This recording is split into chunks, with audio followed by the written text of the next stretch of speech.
السلام علیکم دوستو. مجھے پتہ ہے کہ یوٹیوب کی بریک بہت ہی لمبی ہو چکی ہے، لیکن آج جو ہمارے پاس پرسنالٹی ہیں وہ اس پوری کثرت کو پورا کر دیں گے. یہ ہیں سرعام شو کے ہوسٹ جو کہ آپ بڑے ہی شوق سے اپنے گھروں میں بیٹھ کے ٹی وی کے اوپر انجوائے کرتے ہیں. جی السلام علیکم اقرار. وعلیکم السلام. کیا حال ہے آپ کا؟ ٹھیک آپ سنائیں. آئی ایم گڈ الحمدللہ. Thank you so much for having me. اقرار بھائی، میں نے اصل میں آپ کے بہت سے پوڈ کاسٹ دیکھے ہیں اور اس میں ایک کامن سوال تھا جس کا آپ نے جواب سب میں نہیں دیا ہوا کہ آخر آپ کی نیٹ ورتھ کتنی ہے اور منتھلی کتنا کماتے ہوتے ہیں. اچھا، یہ بڑا آپ نے پہلا ہی جو ہے نا وہ میزائل مار دیا ہے. لیکن ایک تو میں سب سے پہلے تھینک یو سو مچ کہ آپ نے مجھے چوز کیا اپنے پوڈ کاسٹ کے لیے، اس لیے کہ میں نے مفتی قوی صاحب والا آپ کا پوڈ کاسٹ دیکھا تھا اور آپ بڑے خطرناک اور بڑے دبنگ قسم کے سوال کرتے ہیں. ایسا ہی تو آپ کو میں مبارکباد بھی دیتا ہوں اور تھینک یو سو مچ کہ آپ نے مجھے چوز کیا اپنے پوڈ کاسٹ کے لیے. احمد، مجھے اس وقت ایگزیکٹ نمبرز تو یاد نہیں ہوں گے، لیکن میں پاکستان کا پہلا جرنلسٹ ہوں جس نے 4 سال پہلے اپنے جتنے بھی ایسٹس تھے اور جو بھی میں جو ایف بی آر کو اپنے وہ دیتا ہوں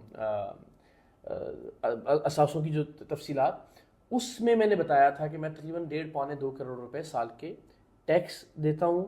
اور اس زمانے میں کچھ شاید کوئی 20-25 کروڑ کے قریب ہوگی. اب ذرا تھوڑی سی وہ بڑھ گئی ہوگی، اب وہ میں ذرا ریسنٹلی چیک نہیں کر سکا. لیکن وہ یہ چونکہ یہ وہ سارے ایسٹس جو ڈکلیئرڈ ہیں ایف بی آر کے پاس. اچھا، میں نے اس وقت جب کہا نا کہ جی میں 1.5-2 کروڑ روپے ٹیکس دیتا ہوں، میں نے وہ ٹیکس کی ریٹرنز بھی دکھائے اور وہ ساری تفصیلات دکھائیں، تو لوگوں نے کہنا شروع ہو اس کا مطلب 2 نمبر طریقے سے پیسے کما رہے ہیں آپ اور اتنا ٹیکس. تو میں نے کہا بھائی ٹیکس آپ دے ہی اس انکم پہ سکتے ہیں کہ جو کہ لیگل یا ڈکلیئرڈ منی ہے نا. ایسا ہی ہے. انلیگل پیسوں کے اوپر تو ٹیکس نہیں دے سکتے آپ. تو آپ کو اپنا سورس تو بتانا ہوتا ہے گورنمنٹ کو. اچھا، میں آپ کو اپنی تنخواہ ضرور بتا دیتا. دا اونلی پرابلم از کہ یہ صرف میرا راز نہیں ہے، یہ جو کمپنی مجھے پے کرتی ہے یہ اس کا بھی ایک سیکرٹ ہے. ورنہ میں بتا دوں کہ میں اتنے ملین لیتا ہوں تو وہ باقی کم لے رہے ہوں مجھ سے، باقی اینکرز یا باقی اینکرز مجھ سے زیادہ لے رہے ہوں، تو پھر ایک لڑائی شروع ہو جائے گی، وہ اس کو زیادہ کیوں دے رہے ہیں، مجھے کم کیوں دے رہے ہیں، آل دیٹ. تو یہ چونکہ ان کا یہ ایک سیکرٹ ہے یا ان کا ایک راز ہے، اس لیے میں یہ شاید نہ بتا سکوں. لیکن باقی ساری چیزیں میں نے ڈکلیئر بھی کی ہوئی ہیں، میں نے پبلک بھی کی ہوئی ہیں اور میں نے آپ کو بتا بھی دیا کہ یہ ہے معاملہ. تو ویورز آپ نے دیکھ لیا کہ کیسے ایک بار پھر اقرار انکل نے بڑے ہی پیار سے اپنی نیٹ ورتھ کو جو ہے ایکسپوز کرنے سے بچا لیا. نہیں بالکل نہیں. میں نے آپ کو بتایا 4 سال پہلے 25 سے 30 کروڑ تھی، اب آپ لگا لیں 40 کروڑ کے قریب. چلے اس بارے نے معاف کیا. اب ہم موو کرتے ہیں اگلے سوال کی طرف. اچھا اقرار بھائی، میں نے جب نیٹ کے اوپر ریسرچ کی تو مجھے یہ معلوم ہوا کہ آپ کی 3 شادیاں ہو چکی ہیں، اور اب آپ سے یہ سوال ہے کہ آپ 4تھی شادی کرنے کے موڈ میں ہیں یا نہیں. اور اس سے پہلے میں آپ کو آپشنز دیتا ہوں. آپ کے پاس 3 آپشنز ہیں: نازش جہانگیر، مہوش حیات اور ہانیہ عامر. آپ کون سے چوز کریں گے؟ او تیری خیر. اچھا، پہلی بات تو یہ کہ دیکھیں میں نے کوئی شادیاں جو ہے نا وہ کوئی ایسا کوئی شوق میں نہیں کی کہ جی کوئی مجھے وہ تھا شادیوں کا. کچھ سچویشنز تھیں، کچھ ایسے حالات ہوتے ہیں کہ جن پہ آپ کو کچھ ڈیسیژنز لینا پڑتے ہیں، اور وہ اپنے لیے بھی اور کبھی کبھار جو آپ کا جو پارٹنر ہوتا ہے اس کی لائف میں بہتری کے لیے بھی. تو 4تھی شادی کا میرا کوئی ارادہ نہیں ہے دور دور تک. اچھا، اور ان میں سے تو مہوش حیات جو ہیں وہ شی از ویری کائنڈ، ہماری بہت اچھی دوست ہیں. وہ فیملی کے ساتھ ان کے بہت اچھے ریلیشنز ہیں. تو مطلب سوال ہی پیدا نہیں ہوتا. اب 4تھی والا آپشن تو اب آپ نکال ہی لینا، مجھے سوچنے میں مجبور نہ کریں. ٹھیک ہو گیا ویورز، اب جیسے دیکھ لیا کہ اب ان کی 4تھی شادی کا کوئی موڈ نہیں ہے اور نہ یہ کرنے والے. اب moving on towards our next question. آپ لوگوں کو تو اندازہ ہو گئی کہ آج کل جو ایک بلاگنگ کلچر ہے یہ بہت ہی کامن ہو چکا ہے، اور ہر بچہ بچی بے شک وہ بوڑھا ہو بے شک جوان ہو، سارے کیمرہ لے کے کھڑے ہوئے اور اپنا ولاگ بنانا شروع کر دیتے ہیں. اور ہمارا جو پاکستانی بلاگر ہے ڈکی بھائی، وہ اس فیلڈ میں بہت ہی ترقی کر چکا ہے اور اس وقت پاکستان کا موسٹ سبسکرائب چینل ہے. تو آپ کا ان کے بارے میں کیا کہنا ہوگا؟ میں ظاہر اس طرح کا کنٹینٹ بہت زیادہ فالو نہیں کرتا کیونکہ ظاہر میری فیلڈ بالکل الگ ہے نا. میں تو پالیٹکس کے اوپر یا سوشل ایشوز کے اوپر تو اس طرح کی چیزیں ان کو فالو کر رہا تھا. لیکن یس آئی نو ڈکی بھائی اینڈ آئی نو کہ ہی از فیمس ماشاء اللہ. میں نے دیکھا ہے کہ لوگ ان کو بہت ریلیجیسلی فالو کرتے ہیں، اور میں نے یہ بھی دیکھا ہے کہ لوگ جو ان کے فالوورز ہیں وہ ان کو اچھا بھی سمجھتے ہیں اور ان سے پیار بھی کرتے ہیں. اور ریسنٹلی میں نے دیکھا کہ شاید انہوں نے بہت ایک مہنگی گاڑی بھی خریدی تھی. تو آئی وش ہم لک. آئی آلویز بلیو کہ دیکھیں یہ جو بھی سکسیس جس بھی فیلڈ میں ہوتی ہے نا وہ اتنی آسان نہیں ہوتی. آپ کرٹیسزم ضرور کر سکتے ہیں ان کے وے آف ولاگنگ پہ کہ جی شاید وہ ٹھیک نہیں کرتے. ریسنٹلی میں نے کچھ کرٹیسزم دیکھا کہ وہ اپنی فیملی کو لے کر آتے ہیں ولاگس کے اندر. It is completely his decision. ہم کوئی نہیں ہوتے اس پہ تنقید کرنے والے اگر وہ اپنی فیملی لائف کو دکھانا چاہتے ہیں رسپیکٹفلی اور ڈیسنٹ وے میں تو اس کے اندر کوئی مذائقہ نہیں ہے, نہ ہونا چاہیے. تو آئی بلیو کہ محنت کے بغیر ان میں سے کوئی بھی آدمی فیمس نہیں ہوا. ان لوگوں نے بہت ایفرٹ کیا, بلکہ میں ڈکی بھائی اور اس طرح کے جو ولاگرز ہیں ان کے حوالے سے میں ہمیشہ یہ سوچتا ہوں کہ وہ اپنے بہت ہی پرسنل مومنٹس قربان کر رہے ہوتے ہیں لوگوں کو انٹرٹین کرنے کے لیے, یا لوگوں سے اپنے یعنی فار ایگزامپل میں کبھی نہیں چاہوں گا کہ میں باہر جاؤں, اگر پاکستان کے باہر جاؤں اور میں سارا وقت جو ہے نا ریکارڈنگ کرتا رہوں, اپنی فیملی کے ساتھ جاؤں, تو میرا ٹائم ہو یار یہ موبائل کو سائڈ پہ کریں, موبائل آف کریں, ریکارڈنگس کم سے کم ہوں اور ہم زیادہ سے زیادہ ٹائم آپس میں گزاریں. بٹ یو نو وہ اس لیے کہ اپنے فالوورس کو, وہ جو فالوورس دیکھنا چاہتے ہیں کنٹینٹ, وہ کنٹینٹ کریٹ کریں, تو وہ سیکریفائز کر رہے ہوتے ہیں اپنے پرسنل مومنٹس کو, اپنی پرسنل لائف کو. تو آئی بلیو ہر چیز کی ایک قیمت ہوتی ہے اور وہ ایک قیمت ادا کر رہے ہیں, انہوں نے یقیناً محنت کی ہے, دیٹ از وائی وہ فیمس ہے. تو آپ نے سنا ہی صحیح, اقرار انکل ایک بہت ہی پیاری اور خوبصورت بات کر دی ہے جس کے بعد ڈکی بھائی کے لیے ان کی محبت جسٹیفائی ہو جاتی ہے. اچھا مجھے ایک اور سوال یاد آیا, ابھی ریسنٹلی جو فہد کا اور تابش ہاشمی کا شو ہوا تھا اس میں فہد بھی نے فیملی بلاگرز کو جو ہے بہت ہی کرٹیسائز کیا ہے, تو آپ کا اس بارے میں کیا کہنا ہوگا؟ دیکھیں فہد مصطفیٰ بھائی کی بات آپ شیئر کر رہے ہیں, ویسے مجھے وہ یاد نہیں کہ انہوں نے کب ایسا کیا, بٹ اگین دیکھیں احمد آپ کی اپنی اوپینین ہو سکتی ہے, میری اپنی اوپینین ہو سکتی ہے ہر ایک معاملے کے اوپر. تو ان کا اگر یہ اوپینین ہے کہ وہ نہیں سمجھتے کہ فیملی ولاگنگ کرنی چاہیے تو وہ بھی رسپیکٹفل اور رسپیکٹیبل اوپینین ہے اور ہمیں اس کا احترام کرنا چاہیے. میں ڈیفر کرتا ہوں, میرا خیال ہے کہ میرے نزدیک اس میں کیا حرج ہے کہ اگر آپ ایک رسپیکٹفل اور ڈیسنٹ وے کے اندر آپ کوئی جو ہماری اخلاقی باؤنڈریز ان کو کراس نہیں کر رہے اور پھر فیملی ولاگنگ کر رہے ہیں, تو آئی ڈونٹ تھنک سو اس کے اندر کوئی پرابلم ہے, مجھے تو اس میں کوئی مسئلہ نہیں لگتا. تو یہ ساری باتیں ہوئی ایک سائڈ پہ. اگلا سوال میرے پاس انتہائی مزے کا اور ایک بڑا ہی اچھا سوال ہے جو ان سے پوچھنے لگے ہیں. آپ کو تو پتا ہے کہ 90% جو پاکستانی بچے ہیں اسپیشلی ان کو بی ٹی ایس بہت ہی پسند ہوتا ہے, اور آپ کا کیا کہنا ہوگا, اور کیا آپ جانتے بھی ہیں کہ یہ بی ٹی ایس ہے کیا چیز؟ بی ٹی ایس ہمارے, میں نے ایک جو آخری سنا وہ بیہائنڈ دا سینز جو وہ ہوتا ہے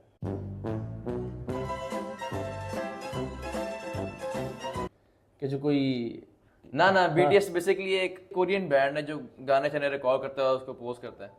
اچھا نہیں, میں نے کچھ بتایا نا کہ اس طرح کا کنٹینٹ ذرا کم دیکھتا ہوں, پالیٹکس اور مار دھاڑ اور وہ چیزیں دیکھے ہوتے ہیں, تو میں نے نہیں سنا اس بارے میں, لیکن یہ فیمس ہے, بہت فیمس ہے پوری دنیا میں. اچھا چلے ٹھیک ہے, میں پھر اب آپ نے مجھے سنوانا ہے اس پوڈ کاسٹ کے بعد.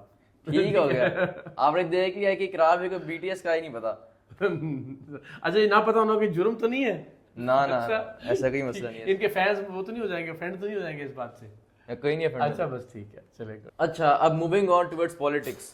آپ کو تو پتہ ہی ہوگا کہ ایک بہت ہی گرم ٹاپک ہے جس میں بڑے ہی آرام سے لڑائی چھڑ جاتی ہے, اور یہاں ہم جاننے والے ہیں اقرار بھائی کا اوپینین اس کے اوپر. آپ کا فیوریٹ پولیٹیشین کون سا ہے؟ ڈفرینٹ لوگ ہیں, یعنی مختلف پارٹیز کے مختلف لوگ ہیں. فار ایگزامپل اگر آپ بات کریں پیپلز پارٹی کی تو ان میں ایک ناصر شاہ صاحب ہیں, وہ مجھے بڑے ڈیسینٹ اور بہت ان کے اندر بڑا تحمل اور ٹھہراؤ ہے. اسی طرح اگر آپ بات کریں نون لیگ کی, اس میں ایاز صادق صاحب ہیں, اس میں خواجہ سعد رفیق صاحب جیسے لوگ ہیں جو ڈفر بھی کرتے ہیں اپنی پارٹی پالیسیز سے. پھر اسی طرح سے پی ٹی آئی کی بات کریں تو اس میں علی محمد خان صاحب ہیں. اس طرح کے لوگ ہیں جو مجھے بہت سارے لوگ ہیں جو پسند ہیں اور بہت سارے لوگ ہیں جو ناپسند بھی ہیں. اب ناپسند والے مت پوچھیے گا ورنہ ناراضگی ہو جائے گی مجھ سے. ایک وہ بھی ہے آپ کا جن کا بلو رانی کے بھی نام سے جانتے ہیں, بلاول بھٹو صاحب, جو اپنی گلابی اردو کی وجہ سے بھی بہت ہی فیمس ہے. پنجاب میں مسلم لیگ کا نشان تیر ہے, اب نہیں شیر ہے, یہ تو اب دیکھ سوشل میڈیا پہ چلے گا. تو آپ کا ان کے بارے میں کیا کہنا دیکھیں ہوگا؟ مجھے یہ لگتا ہے کہ یہ جو اس قسم کے ان کو نام اور القابات دیے جاتے ہیں یہ بڑے قابل مذمت ہیں. یہ بہت ہی بری بات ہوتی ہے. اب پالیٹکس میں کسی کو بھی اس کے کام کی وجہ سے رد کریں یا آپ ان کی پالیسیز کی وجہ سے, لیکن اس طرح کی فضول چیزیں نہیں کرنی چاہیے. جو نام ڈفرینٹ ہم دے دیتے ہیں مختلف پالیٹیشنز کو, یہ نامناسب ہے. لیکن ہاں میں ان کی انگلش کے حوالے سے ریزرویشن رکھتا ہوں. یہ ہماری بدقسمتی ہے کہ اس ملک میں ہم ہمیشہ ان لوگوں کو لیڈرز مانتے ہیں یا ان لوگوں کو لیڈرز سمجھتے ہیں کہ جو پاکستان میں اردو بھی نہیں بولتے ٹھیک سے, بلکہ ان سے ہم زیادہ مروب ہو جاتے ہیں, ان سے زیادہ متاثر ہوتے ہیں کہ واو یہ تو بہت ہی یوں ہیں, یہ تو انگریزی بولتے ہیں. تو مجھے لگتا ہے یہ روش بدلنی چاہیے. اگر آپ نے پاکستان میں پالیٹکس کرنی ہے, اگر آپ نے پاکستان میں لیڈرشپ سنبھالنی ہے, تو کم سے کم آپ کو اردو تو ٹھیک سے آنی چاہیے. یہ بہرحال ایک بری بات ہے. تو اقرار بھائی کے مینٹر سے میں بہت ہی امپریس ہوا ہوں. ان کے حساب سے آپ کا ایک جو بندہ ہے اس کو فل کلچرل اور ٹریڈیشنل ہونا چاہیے, اور اس بات میں اس کو بالکل بھی بےزتی فیل نہیں کرنی چاہیے, کیونکہ اس کو اس جیسی باتوں پر پراؤڈ فیل کرنا چاہیے. لیکن یہ سب سائڈ پہ, اب ان سے پوچھتے ہیں ان کا اگلا سوال. اچھا اقرار بھائی, اپنے وقار زکا کو تو دیکھا ہی ہوگا کہ کیسے وہ مینشنز میں رہتے ہوتے ہیں, اپنی بڑی بڑی گاڑیاں گھما رہے ہوتے ہیں, اور اینڈ میں آ کے کہتے ہیں کہ ساری چیزیں انہوں نے کرپٹو کرنسی سے کمائی ہیں. تو آپ کیا ان کو جانتے ہیں, اور آپ کا ان کے بارے میں کیا کہنا ہوگا؟ وقار زکا کو میں بہت پرانا جانتا ہوں. جب یہ ایک شو تھا دا میوزک, ہمارا ایک چینل ہوتا تھا ARY کا, اس پہ ایک شو تھا لیونگ آن دا ایج. تو تب یہ وہ پروگرام کیا کرتے تھے, اس سے ان کو اللہ نے عزت دی, لوگوں نے جاننا شروع کیا. اور پھر یہ جب سے کرپٹو والا ان کا معاملہ ہوا ہے نا, میں نے کچھ بہت زیادہ فالو کیا نہیں, اس لیے کہ میں بہت نالائق ہوں ٹیکنیکل معاملات کے اندر. تو یہ کرپٹو کرنسی کیا ہوتی ہے, سوشل میڈیا پہ یوں تو کانٹینٹ تو کریٹ کرتے ہیں ہم, اس کے بیک اینڈ پہ کیا چیزیں چل رہی ہوتی ہیں مجھے ککھ نہیں پتا ہوتا. تو میں نے پھر اس کے بعد آخری جو چیز میں نے فالو کی تھی وہ ان کی لڑائی تھی, جس میں وہ ان کا ڈائلاگ بڑا فیمس ہوا تھا. میں نے آپ کو کہا کیا ہے باس, وہ ایک ان کی فائٹ ہو رہی تھی, اور اس میں تو بس وہ میں نے آخری کیا تھا. اس کے علاوہ لاسٹ پھر چونکہ وہ crypto currency is some thing which is not my cup of T, تو اس کے بعد پھر میں نے اس میں وہ آئی ڈونٹ نو کہ وہ کیا کر رہے ہیں. ہاں ان کی میری بات ہوتی رہتی ہے, مجھے وہ ڈفرینٹ چیزوں کے اوپر گائیڈ بھی کرتے رہتے ہیں. کچھ چیزیں وہ کوئی کام ہے مجھے ان سے, یا انہیں مجھ سے اس طرح بھی کوئی کسی ہمارے چینل ایک ہمارے ون آف آر چینل ان کی طرف سے کسی ان کے دوست کے اوپر اسٹرائک چلی گئی تھی, تو اس طرح کی کچھ چیزیں ہم ڈسکس کرتے رہتے ہیں. لیکن اوور آل یعنی اب ان کا پیٹرن کیا ہے لائف کا, یا ولاگنگ کا, یا ڈیجیٹل میڈیا کا, وہ میں نے فالو نہیں کیا. اگر آپ مجھے بتا دیں کہ کیا کر رہے ہیں وہ مینشن ہے کافی ان کے پاس. وہ کرپٹو کرنسی کا کام کرتے ہیں, آن لائن آپ کو پتہ ہی ہوگا, بٹ کوائن اور ان چیزوں کا ٹریڈنگ کا ہے, تو اس طرح سے. اچھا, وہ میں نے بھی ایک بار, ہمارے ایک دوست ہیں جرمنی میں, تو انہوں نے کہا کہ جی فلاں جو کرپٹو کرنسی کی کوئی فارم یا پتہ نہیں کیا ہوتا ہے, وہ بہت اوپر جا رہی ہے. تو میں نے کچھ پیسے ان کو دے دیے, تو وہ بیچارے ان کو تو خیر نقصان ہوا. اچھا, انہوں نے ان کے بھی پیسے ڈبا نہیں ڈبوائے نہیں, انہوں نے پھر میری جو اوریجنل اماؤنٹ تھی وہ مجھے واپس کر دی تھی. ٹھیک ہو گیا, مطلب کہ انہوں نے اپنا نقصان کر کے اقرار بھی کی اماؤنٹ بچا لی. ہاں that is something. Thank you, ان کا شکریہ. میں نے تو ان سے کہا تھا, لیکن انہوں نے مجھے جو پرنسپل اماؤنٹ تھی وہ واپس کر دی تھی. ٹھیک ہو گیا, ورنہ کسی اور کے پاس ہوتے تو وہ ڈوب جاتے. اچھا اقرار بھائی, میں نے آپ کی ہسٹری اسٹڈی کی تو مجھے ایک بہت ہی مزے کی چیز پتہ لگی. اللہ خیر کرے. آپ نے پہلے ریسٹورینٹ کا کام شروع کیا, وہ بھی بڑھ گیا کورونا وائرس کی وجہ سے. اس کے بعد آپ نے اپنا ریئل اسٹیٹ کا کام شروع کیا, وہ بھی بڑھ گیا. اس کے بعد اینڈ میں آ کے آپ نے سولر پینل کا کام شروع کیا آل اوور پاکستان, اور وہ بھی بڑھ گیا. تو آپ کا اس بارے میں کیا کہنا ہے؟ یہ ہاں, مجھے کبھی کبھی لگتا ہے کہ میں شاید I am not made for business, لیکن چونکہ آپ کو اپنے رزق حلال کی جو ڈفرینٹ اسٹریمز ہیں ان پہ کام کرتے رہنا چاہیے, سو دیٹ آپ کسی کے آگے ہاتھ نہ پھیلائیں, سو دیٹ آپ کبھی کمپرومائز نہ کریں اپنے پرنسپلس پہ جو جرنلزم کے ہیں. سو ورنہ اگر آپ کے پاس گھر میں ضرورت ہوگی, بچوں کی فیس دینی ہے, یا تنخواہ کم ہے وغیرہ وغیرہ, تو پھر آپ ظاہر ہے کچھ نہ کچھ ایسا کرنے کا سوچیں گے وچ از ناٹ گڈ. ایسا ہی. اچھا, تو اس لیے میں نے الحمدللہ, اچھا جو ریسٹورینٹ تھا نا, وہ تو ویسے میں نے شوق میں شروع کیا تھا. وہ بزنس کے لیے نہیں تھا, یا وہ انکم کے لیے نہیں تھا. مجھے وہ ایک خاص قسم کی بٹ کڑھائی ہے, وہ بہت اچھی لگتی تھی, اور ان دنوں میں وہ کراچی میں نہیں ملتی تھی. تو پھر میں نے وہ اس کے جو شیفس تھے لاہور سے لے کر میں گیا کراچی میں, اور وہ بہت چلا, بہت فیمس ہوا ہے. یعنی شاید کراچی کی تاریخ کے چند کامیاب ترین ریسٹورینٹ میں سے ایک ہوگا. بٹ دین مجھے پھر ایک تو آپ نے جس طرح خود بھی کہا کہ کووڈ آ گیا, تو انفارچونیٹلی وہ بزنس فلاپ ہو گیا. بزنس فلاپ ہوتے ہوا, ہم کووڈ میں بھی سروائیو کر گئے, بٹ الٹیمیٹلی ظاہر چونکہ اس کے شروع کے 3 مہینے چلا تھا وہ ریسٹورینٹ, اس کے بعد کووڈ آ گیا تھا. تو آپ اندازہ کر سکتے ہیں کہ پھر بڑا مشکل تھا. دین ریئل اسٹیٹ, یس ریئل اسٹیٹ میں ہم ابھی بھی کر رہے ہیں, بٹ آبویسلی اس میں بہت سارے دھچکے لگے, بیکاز خان صاحب جب گئے 22 اپریل کو, جب ان کی حکومت کو ہٹایا گیا, تو اس کے بعد بڑی انسٹیبلٹی آ گئی پاکستان کے اندر. تو جتنے بھی ریئل اسٹیٹ پروجیکٹس تھے وہ سارے کے سارے بہت ہی نیچے کی طرف آ گئے. تو آپ اگر یہ کہنا چاہ رہے ہیں کہ میں منحوس ہوں تو مے بی, لیکن اس میں خیر بہت سارے لوگ بیچارے متاثر ہوئے, بٹ اسٹل ہم بہت ساری اچھی چیزیں کر رہے ہیں. ابھی ہم ایک لو کاسٹ ہاؤسنگ اسکیم کی طرف سوچ رہے ہیں کہ لوگوں کے لیے کچھ چیزیں لے کر آئیں. اینڈ تھرڈلی, ہائے پوری لمبی لسٹ ہے آپ کی. اچھا, thirdly solar is going good. Solar میں تو الحمدللہ میں تو سمجھتا ہوں بلکہ بہت اچھی بات ہے کہ اب وہ پرائس جو 130-140 پہ تھی, اب وہ خالی 30-40 پہ ہے پر واٹ. جو پرائس تھی. تو اس سے ہم چونکہ امپورٹ نہیں کر رہے تھے یا ہم کوئی اسٹاکسٹ نہیں تھے تو دیٹ ہمیں کوئی نقصان نہیں ہوا. تو سولر میں الحمدللہ we are going good, solar میں تو بہت اچھا جا رہا ہے. لیکن اقرار بھائی میں نے آپ کی باتوں سے ایک اندازہ لگایا, آپ نے ابھی بھی کہا ہے کہ جب آپ کام کر رہے تھے ریل اسٹیٹ کا اور عمران خان جب گئے تو اس کے بعد ملک میں بہت زیادہ انسٹیبلٹی شروع ہو گئی اور ریٹ بھی کافی حد تک گر گئے, تو آپ انڈائریکٹلی کیا یہ کہنا چاہ رہے ہیں کہ عمران خان کی حکومت بہت ہی بہتر تھی؟ نہیں, وہ دیکھیں خان صاحب کی حکومت پہ میں بڑا کرٹیسائز کرتا رہا ہوں. بہت ساری چیزیں تھیں جو کہ اچھی تھیں, بہت ساری چیزیں تھیں جو کہ نہیں اچھی تھیں, اور یہ ہیومنلی ہو نہیں سکتا کہ آپ سب کچھ اچھا کریں. تو وہ کرٹیسزم اپنی جگہ, بٹ جس طرح سے ان کو نکالا گیا, جس طرح سے ان کو گھر بھیجا گیا, جس طرح سے تحریک عدم اعتماد لائی گئی, دیٹ از سم تھنگ جس کو میں کنڈیم کرتا ہوں آج بھی. اور یس, ابھی خان صاحب کے جانے کے بعد جو حکومت آئی شہباز شریف صاحب کی, پھر اس کے بعد جو کیئر ٹیکر گورنمنٹ تھی, اور پھر اب جو حکومت ہے, تو یہ سارے ٹینیورز ملا لیں اور خان صاحب کے دور سے مقابلہ کریں تو خان صاحب کا دور بہت اچھا تھا. اچھا, اب ایک بہت ہی مزے کا ایک اور سوال آگے میرے پاس. آپ شف کو تو جانتے ہی ہوں گے. جتنا میں شف کو جانتا ہوں شاید ہی کوئی جانتا ہو. تبھی ہم کرنے لگے کمپیریزن, شف ورسز مفتی عبدالقوی. آپ کس کو چوز کریں گے اور اس کی وجہ؟ کوئی ایسا آپشن نہیں کہ دونوں کو چوز نہ کروں؟ نہ. اچھا, ایک کو کرنا پڑے گا. اب میں مفتی عبدالقوی صاحب کو پھر چوز کر لوں گا. کیوں؟ وجہ یہ کہ وہ تو مفتی عبدالقوی صاحب کی باتوں سے اختلاف کر سکتے ہیں کہ وہ بہت ہی عجیب و غریب باتیں کرتے ہیں جو سمجھ میں نہیں آتی, جو شاید باقی علماء کے نزدیک شریعت سے یا اسلام سے بھی مطابقت نہیں رکھتی. لیکن جو شف ہے نا, وہ تو لٹرلی ہی از کلنگ پیپل. وہ تو لوگوں کو یعنی فیک پیری کے نام پہ بلا کے پھر ان کا علاج رکوا رہا ہے. تو کتنے بچے اور بچیاں ہیں جن کو اس نے مار دیا ہے, بہت سارے لوگ بیچارے جو ہے نا مرے ہیں اس کی وجہ سے. تو ہی از سم ون کہ جس کے لیے کوئی معافی نہیں ہے. شاید کائنات کی بدترین کریشنز میں سے ایک ہے انفارچونیٹلی. تو آپ نے سن لیا ان کا اوپینین شف کے بارے میں. تو آپ مجھے ایک بات ذرا بتائیں, آپ نے مفتی عبدالقوی کو تو سلیکٹ کیا ہے, تو کیا آپ نے ان کی کسی فتوی کے اوپر عمل کیا آج تک؟ نہیں, میں شاید آپ کے بھی آپ کے پوڈ کاسٹ میں بھی انہوں نے کچھ شراب کے حوالے سے کچھ بات کی تھی. I don't know, I don't remember exactly. کچھ اس طرح کی باتیں نکاح کے حوالے سے وہ انہوں نے شاید ہاں کی تھی نکاح کے حوالے سے. تو وہ کچھ عجیب و غریب باتیں کرتے رہتے ہیں جن سے میں بالکل اتفاق نہیں کرتا. 3 سے 4 درجے نکاح کی بات کی تھی. ہاں, وہ بلکہ کل بھی کسی میں پوڈ کاسٹ میں دیکھ رہا تھا کہ وہ کہہ رہے تھے کہ بھی ضرورت ہی نہیں ہے نکاح کی, بس اگر مرد اور عورت آمنے سامنے بیٹھ جائیں اور بیٹھ کے کہیں گے جی بس ٹھیک ہے میں آپ کو قبول کرتا ہوں, وہ کہ میں آپ کو قبول کرتی ہوں, تو سلسلہ آگے بڑھ سکتا ہے. تو میرا خیال یہ تھوڑی سی ذرا ایسی چیز ہے کہ جس سے وہ لوگ گمراہ کر رہے ہیں. یس. اچھا, انہوں نے تو شراب کو بھی جائز دے دیا تھا. ہاں, وہی میں کہہ رہا ہوں نا, بہت بہت بہت فضول چیزیں ان کی طرف سے آتی ہیں.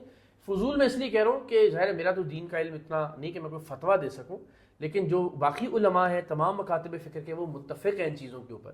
تو ہم زیادہ جو علماء کی تعداد ہے ان کی رائے کی طرف جائیں گے, اور دیٹ از وائی مجھے لگتا ہے کہ ان کو اس طرح کی باتیں کرنے سے تھوڑا سا گریز کرنا چاہیے.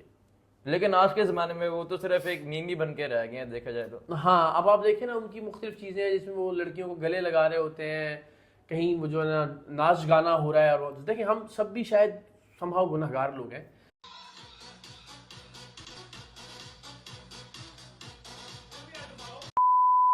لیکن جب آپ کے ساتھ ایک ٹیگ لگ جاتا ہے مفتی کا یا عالم دین کا, تو پھر آپ کو زیادہ کیئرفل ہونا پڑتا ہے, اور پھر آپ کو سندل کھٹر کے ساتھ ریلیشن بھی نہیں کرنا. تو he is not that careful unfortunately. جی ویورز, اب آ گیا ہمارے پوڈ کاسٹ کا سب سے بیسٹ پارٹ. اچھا, ہماری اگلی گیم ہے ٹروتھ اینڈ ڈیئر, جو کہ بہت پرانی ہو چکی ہے, لیکن اس لیے ہم ان کو ڈیئر بڑے مزے کے دینے والے ہیں. تو آپ بتائیں, آپ ٹروتھ لیں گے یا ڈیئر؟ Okay, dear. ہم ڈیئرنگ جانے جاتے ہیں. چلے ٹھیک ہے, ان کو پھر ہم ڈیئر ہی دیتے ہیں. تو آپ کا سب سے پہلے ڈیئر یہ ہے کہ آپ نے ابھی مفتی عبدالقوی صاحب کو کال کرنی ہے اور ان سے صرف اور صرف 500 روپے منگوانے ہیں. دیکھتے ہیں وہ آپ کے لیے. اس میں معافی نہیں مل سکتی, میں واپس ٹروتھ جوائن نہیں کر سکتا. نا میں نے کو پہلے تھا there is no escape. اچھا, مفتی قوی صاحب کا اللہ کرے میرے پاس ہو نمبر, ورنہ پھر آپ مجھے دیجیے گا. ایک منٹ رکھیں ذرا جی. عبدالقوی صاحب 500 روپے منگوانے 500. مفتی صاحب نے کوئی 10 پوڈ کاسٹ میں جو نا وہ کہہ دینا کہ یار کہا نے مجھ سے 500 روپے مانگے ہیں, تو بڑا معاملہ خراب ہو جائے گا. اچھا, یہ میں ان کو بتا سکتا ہوں نا کہ میں ایک پوڈ کاسٹ میں مجھے چیلنج ملا ہے, اور یہ تو نا آپ نے کہنا میں مجبوری میں ہوں, مجھے 500 چاہیے. یا میرے اللہ. اچھا چلے جی, بسم اللہ الرحمن الرحیم. اللہ میاں عزت رکھنا, پروردگار فون ہی نہ اٹھائے. تو کماتے بھی اندر دھندے, پتہ نہیں اب اقرار دیتے ہیں پیسے یا نہیں دیتے, پتہ نہیں میں ان کو یاد بھی آتا ہوں یا نہیں آتا, یہ بھی سوال ہے. وعلیکم السلام. قبلہ مفتی صاحب کیسے مزاج ہیں؟